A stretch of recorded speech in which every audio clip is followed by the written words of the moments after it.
Welcome back to another new edition of the CPL Newsroom, presented by Volkswagen. Mitchell Tierney with Charlie O'Connor-Clark here in the new Canadian Premier League headquarters in Toronto. As you can probably see, we've kind of upgraded our spot. We've got our logo here so you all know what you're watching. I know it can be easy to forget. We constantly do while we're recording.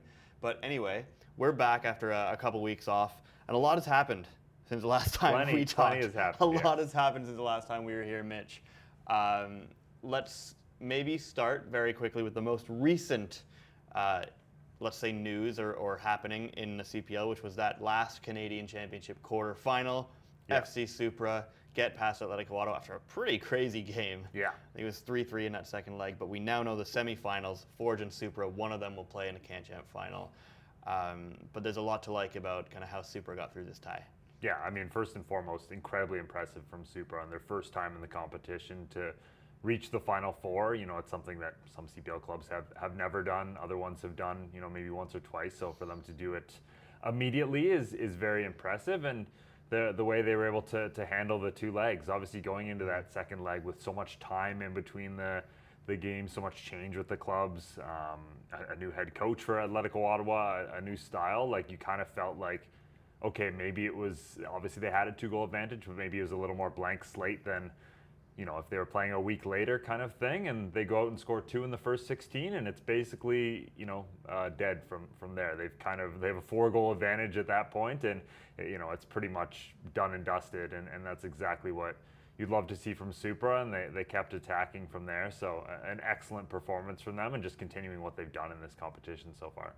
Yeah, you know, pretty exciting for Supra to be in a semifinal again in their first ever Canadian Championship. I think those semis go somewhere in the middle of September. I can't remember the exact dates, but don't trust us on what that should be. But that kind of leads me to where I want to go next, because I'm just looking at the schedule for the Canadian Premier League weekend. It's kind of rivalry week in the CPL. We've got a BC derby on Friday night between just a red-hot Vancouver team and a Pacific team that has looked a lot better in the last few weeks. We've got another Supra-Ottawa game, and there has not been a boring game between those two teams ever this year. We've got Calgary Forge for first place. Yeah. And then even an Inter-Toronto-Halifax game on Sunday, they've had some pretty close games, and they obviously played that great playoff game last year. Yeah. I want to start kind of at the beginning of that. We'll get back to Ottawa Supra and the budding rivalry there, but Vancouver FC. This BC derby is so exciting to me because Vancouver's the hottest team in the league right now. They beat Forge last Friday, fifth win in a row in the league. Forge's first home regular season loss since I think 2024. Yeah.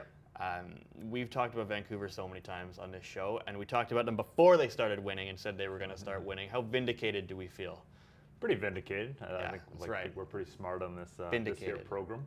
And we say it like that because we're pretty smart. Yeah. But yeah, I mean, you could see the signs from the start of the year, but again, it's putting it all together and continuing to believe in that process. And you know, I think it was Callum Irving who was talking about how they were almost on that cusp, right? Of like, okay, if we don't start to get results here, like you can only say we're playing well for so long before it's like it doesn't matter how well you're playing if you're not picking up points. That's what the end all be all is, right? So they're kind of on that cusp, and they're able to push through and keep believing that, okay, this process that we're putting in right now is going to pay dividends. And you know, obviously right now is exactly what we thought it would be, and clearly it's paid off.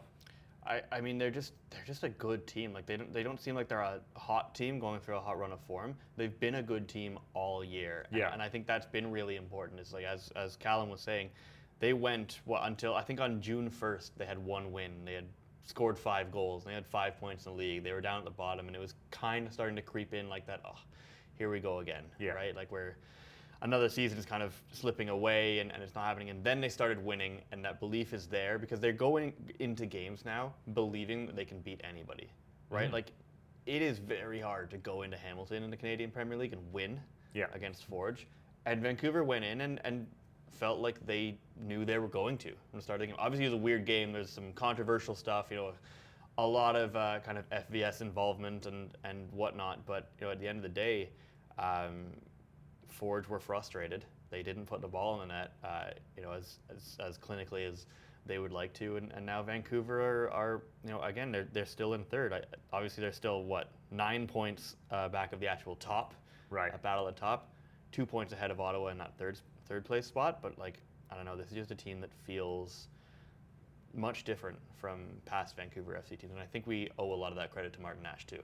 For sure, and I think you've seen an evolution of this team over the year as well, where different guys are starting to step up now, and they're honestly getting better. Like Damiano Pachile is a guy who, at the start of the year, was he was a sometimes starter, but maybe less of a pivotal player. And now 4 of the last 5 team of the week he's been in. Exactly, yeah. Now he's been one of the best players in the league over the past month plus. Like he's been absolutely excellent. Obviously, Lise Mousset is really starting to hit his stride right now and be the focal point for that team. And then you've got guys coming off and on the bench throughout that squad. So the depth is there, and they can win in different ways. Like it's another thing where, again, what you said about Martin Nash, like the ability to, you mentioned the FVS, all these different things, like those are the games that Forge and Calgary win, are the ones where they get kind of wonky and they just handle all the different roller coasters and see it out. And that's one where you have your goalkeeper stand on his head and maybe steal you a game in Hamilton, and there's another way you can win games, right? So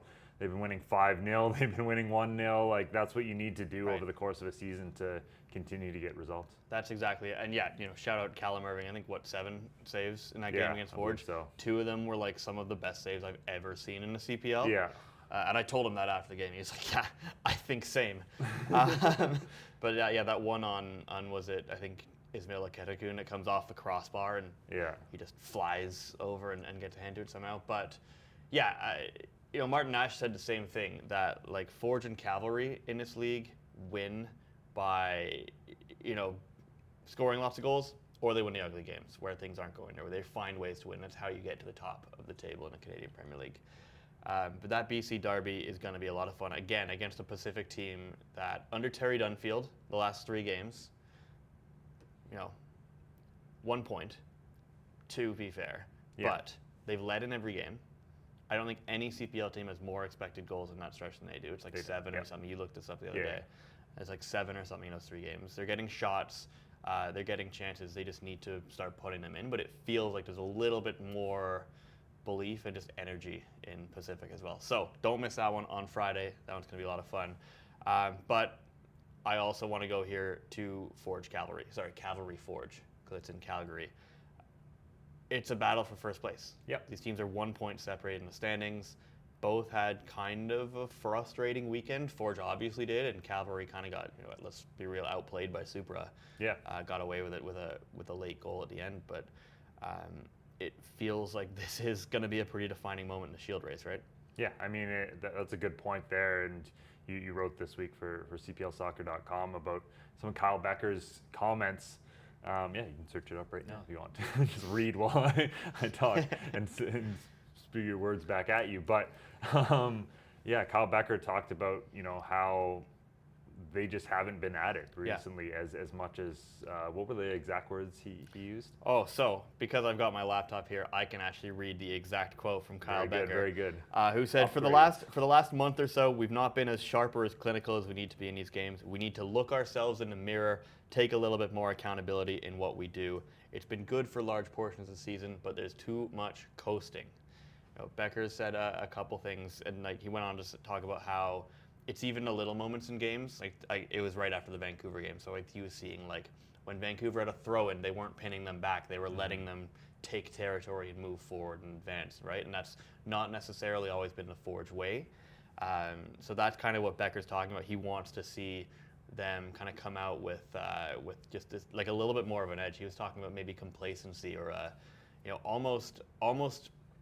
He tried to explain it as when the ball goes in the net, there's a feeling with the players that they're just gonna get the equalizer, they're gonna score another goal, they're gonna be fine, and he wants to get away from that, right? It's almost a kind of respecting the opponent thing, right? Every team, especially a team like Vancouver, is dangerous. You got to come out and you've got to defend, and you've got to go and you've got to finish your chances, because it doesn't matter what the game is in the CPL, you're not going to get that many of them, but. Playing Cavalry gets the best out of Forge, so I'm really excited for for this game because Calgary, again, this is a big moment for them too. Yeah, I think they've won 2 of their past 5 or something, so it's not like they're flying into this game in top form either. And like you mentioned last week against Supra, like they weren't probably the better team in that match, so that makes it interesting. They'll both bring the best out of each other, and I mean the season series between these 2 clubs has basically decided the regular season title for the past multiple years, and it looks like that's going to be the case again this year. Like I think it was Tommy Wilden Jr. who said a couple of weeks back, like no one's really picking points off Forge, and they maybe got lucky with, or not lucky, but fortunate with Vancouver taking some last week, but that hasn't been the case by and large. Like they have to rely on doing it themselves and going out and get results at this, and they've been quite good at doing that at Atco Field. Like this has been a place that Forge has struggled to come to and get wins over the past few years, so this will be a big opportunity for them. They also haven't scored against Forge this season, which is very interesting for the league's top offense. It is, and that's kind of part of the reason why Tommy and Cavalry weren't that down when they went to Hamilton last time they lost, because just the way the schedule worked out this year, Cavalry went to Forge twice in the first third of the season, got 1 point from that opening kind of 0-0 draw, but they knew that no matter what would happen in those games, Forge had to go to Calgary twice. In kind of the tougher, the meatier part of the season later, where you're really seeing that race shape up, and I think Cavalry were okay with how things had been going, and obviously a big opportunity for them to make use of that opportunity. So I said opportunity twice there, but I'm turning into a coach because they love to use that word. Anyway, that Calgary Forge game, Saturday afternoon, 5 o'clock Eastern, 3 o'clock Mountain, right, 2 o'clock Pacific, wherever you are in the country, coast to coast. It's on OneSoccer and TSN, so check that one out because it's going to mean a lot for this playoff race, or the CPL Shield race. What does mean a lot for the playoff race is this Supra and Ottawa game, because again, Ottawa, we've been looking at kind of gaps establishing themselves in the table this year, and all of a sudden, one of the bigger gaps is between 4th and 5th for that last playoff spot, right? Supra right now, 6 points behind Atletico Ottawa in 4th. They've played Ottawa twice this year, lost both times, really frustratingly. Like both games that Supra left feeling they should have won, not just gotten something out of one. And we've seen them now beat Ottawa in both or in one CanChamp game and then get through the tie in the second one. But I'm mostly excited for this game because it feels like we might be seeing the start of the new best rivalry in the CPL, right? Yeah, no, for sure. I mean, it was always going to be the case with the proximity and the traveling fans. You see a very good Supra contingent at TD Place on Tuesday, which again, that's what you want to see, is the traveling fans and how much culture they can bring, and the back and forth between the 2 sets of fan bases. And we know what Ottawa has done in recent years, and what their fans obviously believe as a result of that, and Supra coming in and trying to disrupt that a little bit. So that'll be fantastic. But it's played out on the pitch as well. Like you said, these have been highly entertaining games, and even on Tuesday in the CanChamp game, like it finishes 3-3. It's a wild game between the 2 teams in the end, and it's always been a lot of offense. So I'm very much looking forward to this one, and like you said, this is a pivotal game for both clubs, because Ottawa could really create that gap between them and the playoff line and Supra. And you want to see what they can do after the CanChamp, after coming out of the CanChamp, obviously, because it was a turning point in their season when they beat Toronto FC earlier in the Canadian Championship. They don't want this now to be a negative turning point and going out in poor fashion after that. Yeah, absolutely. We know that Ottawa fans travel well. They do to Toronto and to Hamilton. Montreal, Laval is even closer. And into Sunday afternoon, so I'm hoping to see a pretty good atmosphere there at Stade Boreal. It's going to be a possibly quite nasty game, I think, on the pitch. And that's just kind of the nature of when you've seen this opponent 4 times already. And they've all been really contentious, hot-blooded games where there's goals on either side. This is going to be, probably a physical affair, but also one with a lot of goals. Also really excited to watch kind of this golden boot battle we've got shaping up in this game, because I think it's Balu Tabla and Loic Quemi tied for that lead with 8 regular season goals each. So that's a lot of fun as well. Both those guys obviously would really like to kind of pull ahead in that. And in a game like this, I would expect at least one, if not both of them, to score, judging by what's happened in previous encounters. So it's going to be fun. Yeah, that's going to be a lot of fun. And again, as we said, possibly the start of the league's next awesome rivalry. Yeah. I think we're wrapping up for the most part here. I don't think we need to spend a ton of time on Toronto and Halifax. Both those teams also desperate for a win. Must win pretty much for both those teams. Pretty much for both those teams, especially Toronto, who are now 10 points out of that playoff spot, and kind of frustrating in Pacific last weekend too, with a lot of chances they just really couldn't finish. Yep. Halifax, same kind of issue. Yep. And if you've checked out OneSoccer's Instagram, you'll see what Vanni Sartini really felt about their finishing ability in that game in Ottawa. But that will be an important game for both those teams, who just need like a bit of positivity to kind of right the ship and get back on track. But we've reached the fun part of this show, because I know the last few weeks the CPL Instagram has been posting on its story every Thursday asking for your hottest takes. And we did promise that some of them would be read out and maybe reacted to on this podcast. And it is finally time for that. We finally managed to sit down here. We've got a lot that we're going to try and get through here. I'm going to read through a few of these. I'm going to shout out who said some of these crazy things. We're going to react very quickly, and we'll see what we feel about how the CPL fans are kind of viewing what's going down here. Let's start at the top. This one's maybe not too bad, but we just talked about it here for a second. It's from Antoine Rousseau 886, who says FC Supra makes the playoffs. As we just said, it's it's now or never. Yeah. I mean, we'll know a lot better after this weekend. I think we can have a more educated take on that, but. Certainly coming off the back of this CanChamp victory, like they'll have a lot of momentum, and they've showed a lot of good things in recent weeks. So it's not out of the question, and that's exactly where you'd want to be if you're Supra at this point in the year. All right, we're getting a little spicier here from at Javi Stieka. I don't know. Let us know if that's wrong. It's I don't. The text is small. That's why. Who says Kareem Sow is the best defender in the CPL? I love Kareem Sow. I think he's a very good defender, but that is bold. Yeah. I don't know if I'd go that far. Yeah, I think you look at, and it's not on any individual, but you look at Halifax's defensive record this year, and I think that, you probably have to say it's one of the Calgary or Forge guys. Maybe. Nathan Golansky says that Adam Perlman is the best 1v1 defender in the CPL. We're not sure about this one either. No, I think he's up there, and I think you saw that especially against the Whitecaps. I think that was a very good game for his 1v1 defending in particular, but I think there's a lot of guys you can put before him. We're thinking guys like Maury Donor, Matteo Campagna potentially, the usual suspects, Didic, Nimick, especially in the air. Resort Rama. Yeah, Resort Rama. I mean, Perlman is up there for sure. Yeah. Perlman is up there for sure.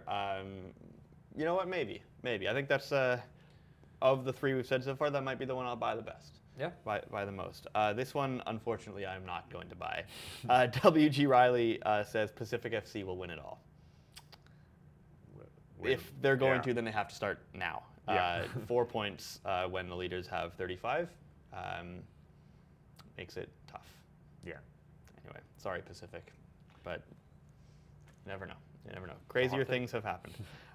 At Oaksters 2023 says the icicle kick was talked about way longer than it should have been. No, it wasn't. It wasn't talked about enough. It was a bicycle kick in the snow. David Rodriguez scored a bicycle kick in a CPL final in a blizzard. So, no, it has not been talked about enough. David Rodriguez was signing posters like the other night in like a Leagues Cup game in Orlando, playing for Atletico San Luis. Yeah. Like it's and it said icicle kick on it. Yeah, too. it's one of the coolest, one of the sickest things I've ever seen in football anywhere. Yeah, Puskas coming up in the fall, and we got to start that campaign. Yeah, we do. Yeah, starts now. We got to get on that. Yeah, if you're gonna see it more now. Yes.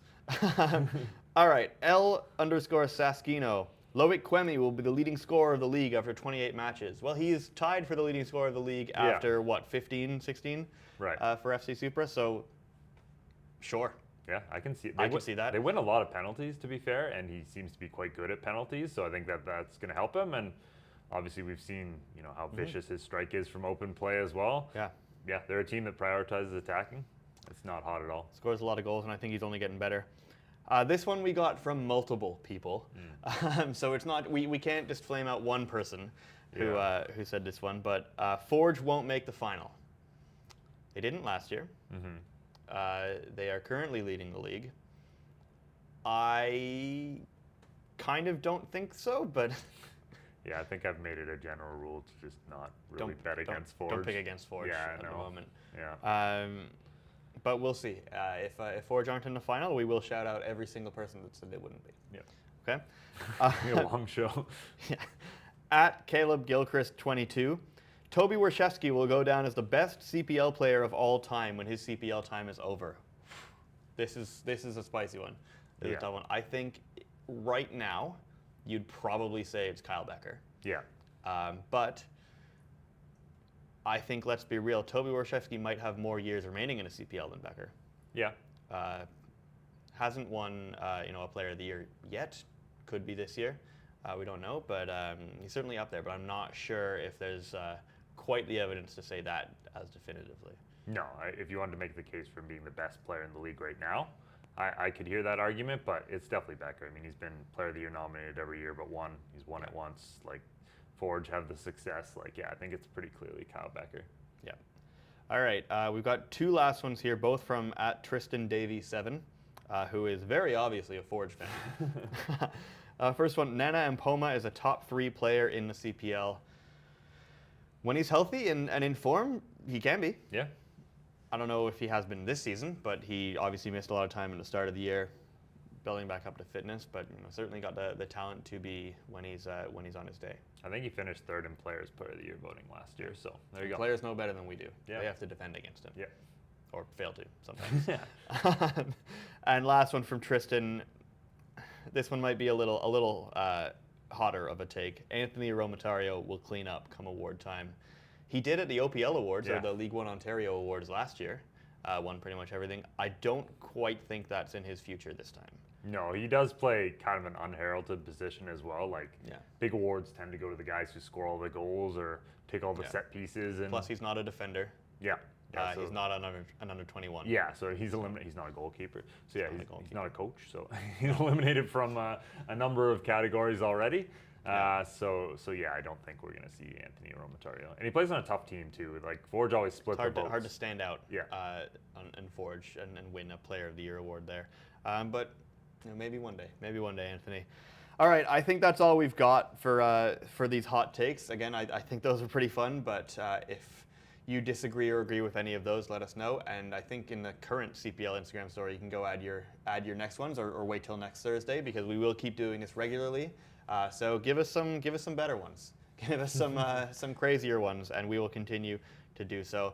But until then, thank you very much for joining us on the CPL Newsroom presented by Volkswagen. We'll be back with you next week, and have a great weekend.